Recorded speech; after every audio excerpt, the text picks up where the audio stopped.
Halo semuanya, perkenalkan kami dari kelompok 10 dengan anggota saya sendiri Wayan Lucia Octaviana dengan NPM 1913023016 dan rekan saya Erliana Nuriza dengan NPM 1953023004. Nah, di sini kami akan mempresentasikan mengenai lembar kerja mahasiswa 12 yaitu mengenai kimia unsur golongan 1B. Yang pertama yang akan mempresentasikan materinya adalah saya sendiri, yaitu mengenai mengapa unsur-unsur golongan 1B disebut sebagai logam mata uang. Nah, jadi unsur golongan 1B yaitu tembaga, perak, dan emas disebut sebagai logam mata uang karena dipakai sejak lama sebagai uang dalam bentuk lempengan koin. Nah, hal ini disebabkan karena logam ini merupakan penghantar kalor dan listrik yang baik dan berketempaan yang tinggi. Selain itu, logam ini terdapat langsung sebagai logamnya dan bersifat dapat ditempahin sehingga mudah dibentuk sesuai desain yang dikehendaki. Nah, bersifat tidak reaktif secara kimiawi dan menjadi sangat berharga khususnya karena kelimpahan yang sangat jarang untuk perak dan emas. Contohnya seperti gambar berikut ini. Kemudian yang selanjutnya, carilah informasi mengenai sejarah mata uang. Nah, di sini saya akan menjelaskan mengenai sejarah mata uang. Nah, dalam perkembangannya, uang memiliki sejarah yang sangat panjang dan telah mengalami berbagai perubahan yang sangat besar sejak dikenal oleh manusia. Oleh karena itu, uang juga dipandang telah dapat memainkan peranannya baik secara alat pembayaran yang sah dalam suatu negara maupun sebagai bentuk simbol negara yang digunakan sebagai alat pemersatu, dan dapat pula menjadi suatu alat untuk menguasai perekonomian negara atau penjajahan oleh suatu negara kepada negara lainnya. Nah, dalam sejarah sendiri, kemunculan mata uang ini memiliki fungsi sebagai alat pertukaran yang merupakan suatu bentuk respon terhadap timbulnya hambatan dan kendala dalam penerapan sistem barter di masyarakat, di mana pada waktu itu pertukaran barang dengan barang lain secara langsung tanpa menggunakan alat pertukaran dipandang kurang efektif. Nah, sehingga dalam pelaksanaannya, karena membutuhkan tenaga dan waktu yang relatif lama dalam prosesnya, sehingga dalam kenyataannya tidak banyak terjadi transaksi atau kegiatan perdagangan yang mungkin dapat dilakukan apabila sistem barter ini digunakan sebagai satu-satunya cara atau media dalam melakukan kegiatan pertukaran. Dengan memperhatikan keadaan ini, kemudian masyarakat mulai beralih menggunakan benda-benda seperti logam berharga sebagai uang. Nah, pada tahun 700 sebelum Masehi, koin telah berkemerincing di kantong bangsa Lida, yaitu sebuah kerajaan yang memiliki keterikatan dengan Yunani kuno. Nah, kemudian para ahli sejarah lain berpendapat koin pertama itu dibuat oleh Pulau Aegenia yang ada di Yunani di periode yang sama, yaitu sekitar 700 sampai 500 sebelum Masehi. Lalu, beratus-ratus tahun kemudian, dinasti Qin atau 221 sampai 207 sebelum Masehi pertama kali memberlakukan standarisasi koin emas. Nah, penemuan koin timbal, emas, dan tembaga di berbagai belahan dunia tersebut mendorong pemakaian mata uang sebagai sarana komoditas pada awal abad Masehi. Nah, khususnya pada Eropa, Afrika Utara, dan Asia. Sementara perdagangan pramodern berlangsung dari 1250 Masehi sampai 1450 Masehi lewat peredaran luas koin sepanjang peradaban Romawi, India, Cina, dan Islam. Yang selanjutnya yaitu uraikan dari mana sumber golongan 1B dan bagaimana kelimpahannya. Nah, yang pertama yang kita bahas yaitu kelimpahan Cu, yaitu tembaga di kerak bumi itu sekitar 68 ppm dan sumbernya adalah dari biji tembaga pirit, kalkopirit, yaitu tembaga satu besi 3 sulfida, CuFeS2, tembaga kalkosit, Cu2S, kuprit, Cu2O, dan malasit, Cu2CO3OH2 kali, dan mineral yang berlebih yang jarang sekali ditemukan yaitu turkuis, dan batu permata biru yaitu CuAl6PO4 4 kali, OH8 kali, 4H2O. Nah, kemudian yang selanjutnya, kelimpahan Ag atau perak. Nah, kelimpahan Ag di kerak bumi adalah sekitar 0,08 ppm. Sumbernya dari biji sulfida yang paling penting yang disebut perak argentit, yaitu Ag2S, dan ada juga AgCl yang diduga berasal dari reduksi biji sulfida oleh air garam. Yang kemudian ada kelimpahan AU atau emas yang ada di kerak bumi, yaitu sekitar 0,004 ppm. Nah, sumbernya ini dari tellurida yang terasosiasi dengan kuarsa ataupun pirit. Baik, yang selanjutnya yaitu uraikan bagaimana isolasi unsur-unsur golongan 1B dari sumbernya. Yang pertama yaitu tembaga atau Cu. Nah, biji tembaga yang paling penting adalah kalkopirit yaitu CuFeS2. Nah, sebenarnya tembaga mudah direduksi, akan tetapi adanya besi dalam biji tembaga membuat proses pengolahan tembaga menjadi sedikit relatif sulit. Nah, pengolahan tembaga melalui beberapa tahap, yaitu flotasi, pemanggangan, peleburan, dan elektrolisis. Nah, pada umumnya biji tembaga hanya mengandung 0,5% Cu. Nah, melalui pengapungan dapat diperoleh biji pekat yang mengandung 20-40% Cu. Nah, biji pekat itu kemudian dipanggang untuk mengubah besi sulfida menjadi besi oksida, sehingga tembaga tetap merupakan sulfida. Nah, biji yang sudah melalui pemanggangan kemudian dilebur sehingga bahan tersebut mencair dan terpisah menjadi dua lapisan. Lapisan bawah disebut sebagai copper matte dan yang mengandung Cu2S dan besi cair. Sedangkan lapisan atas merupakan teknik silikat yang antara lain mengandung FeSiO3. Nah, selanjutnya copper matte ini dipindahkan ke dalam tungku lain yang ditiupkan udara sehingga terjadi reaksi redoks yang menghasilkan tembaga lepuh atau blister copper. Nah, tembaga lepuh adalah tembaga yang mengandung gelembung gas SO2 beku.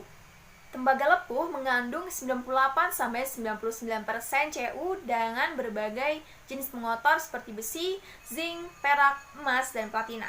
Nah, pemurnian tembaga dilakukan dengan elektrolisis.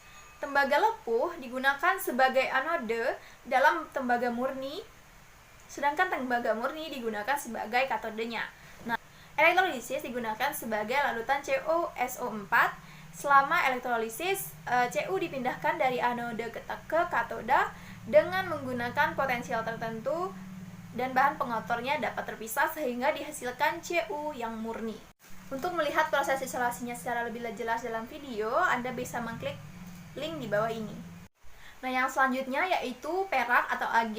Nah, perak diekstrasi dari agentit biji yang merumuskan yaitu Ag2S. Proses ekstraksi perak disebut sebagai proses sianida yang menggunakan larutan natrium sianida. Nah, biji ini dihancurkan dan terkonsentrasi dan kemudian direaksikan dengan larutan natrium sianida. Reaksi berbentuk argento natrium sianida adalah sebagai berikut.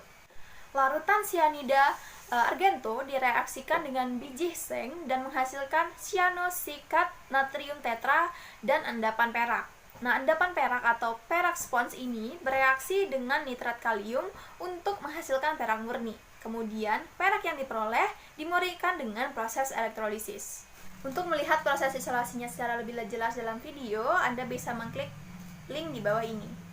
Nah, yang selanjutnya yaitu emas atau AU. Nah, untuk proses pengisolasian emas ada dua, yaitu amalgamasi dan sianidasi.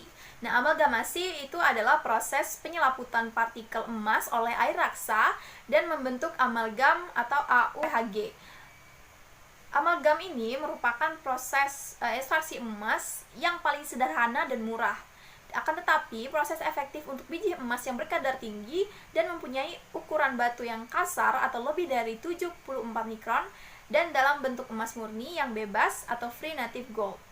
Proses amalgamasi merupakan proses kimia fisika. Apabila amalgamnya dipanaskan, maka akan terulai menjadi elemen-elemen yaitu air raksa dan bulion emas. Nah, amalgam yang dapat terulai ini dengan pemanasan di dalam sebuah retort, air raksanya akan menguap dan dapat diperoleh kembali dari kondensasi uap air raksa tersebut.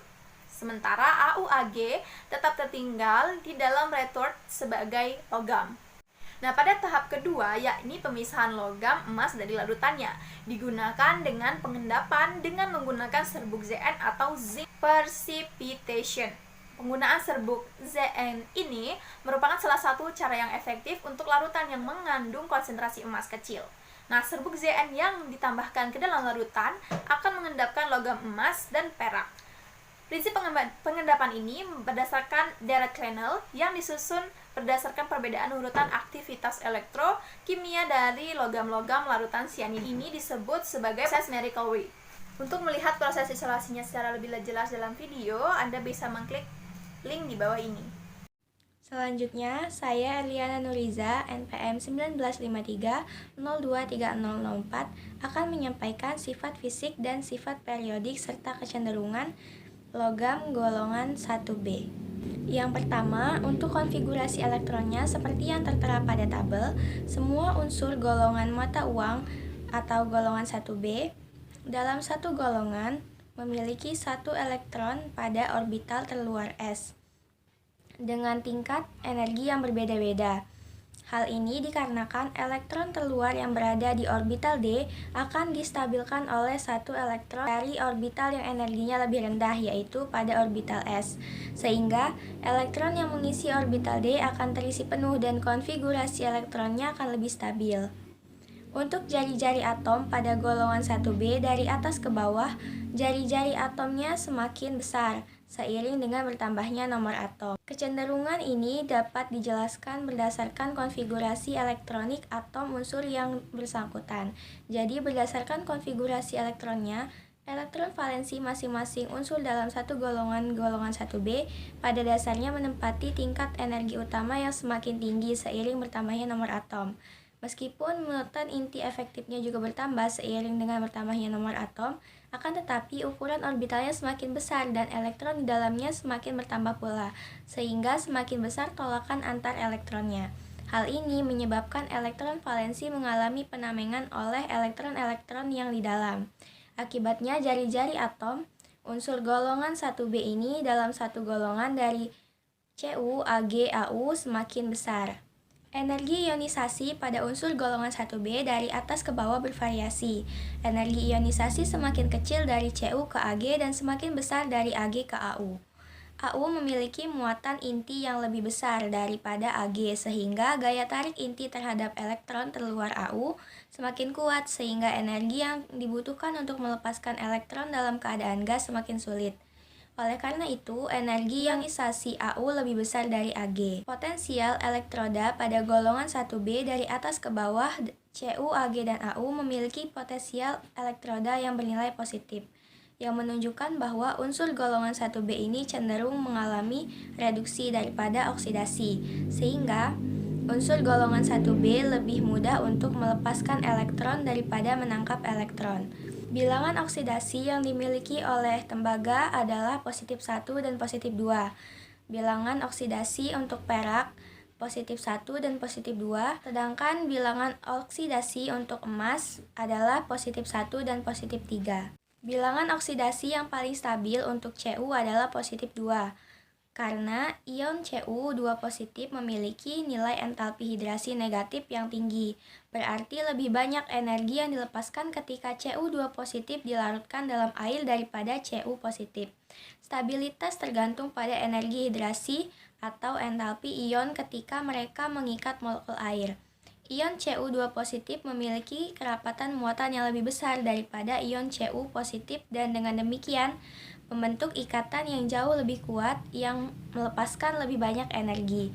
Dalam air, ion tembaga 1 terhidrat tidak stabil dan mengalami disproporsionasi menjadi ion tembaga 2, sesuai dengan ramalan diagram potensial reduksi Frost. Selanjutnya, senyawaan dari logam golongan 1B dan sifat-sifatnya, yaitu sebagai berikut.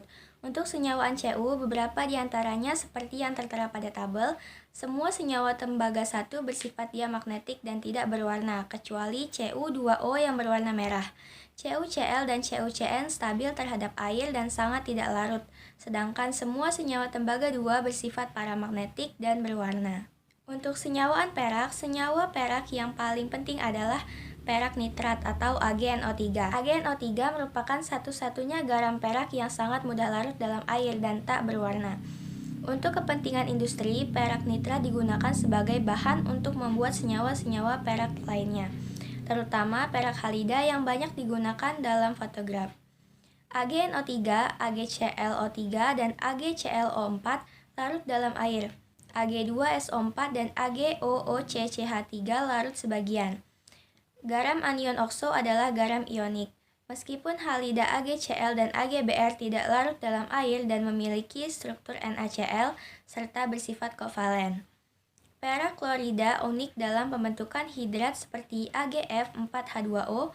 Halida lainnya dengan penambahan Ag+, warna dan ketidaklarutannya dalam air bertambah dari ClBrI. Perak klorida dan perak bromida peka terhadap sinar. Perak 2 fluorida adalah padatan coklat yang dibentuk pada pemanasan Ag dalam F2. Untuk senyawa emas, salah satu senyawa emas yang paling umum dikenal adalah emas 3 klorida atau AuCl3. Senyawa ini larut dalam asam hidroklorida pekat menghasilkan ion tetrakloroaura 3. AuCl4 negatif yaitu suatu ion yang merupakan salah satu komponen dalam suatu campuran spesies emas yang disebut emas cair, yang akan mengendapkan suatu film logam emas jika dipanaskan. Oksida Au2O3 terdekomposisi menjadi Au dan O2 pada suhu sekitar 150 derajat Celcius. Klorinasi emas pada 200 derajat Celcius menghasilkan klorida emas 3. Au2Cl6 sebagai kristal merah. Pada pemanasan 160 derajat Celcius menghasilkan klorida emas 1 atau AuCl.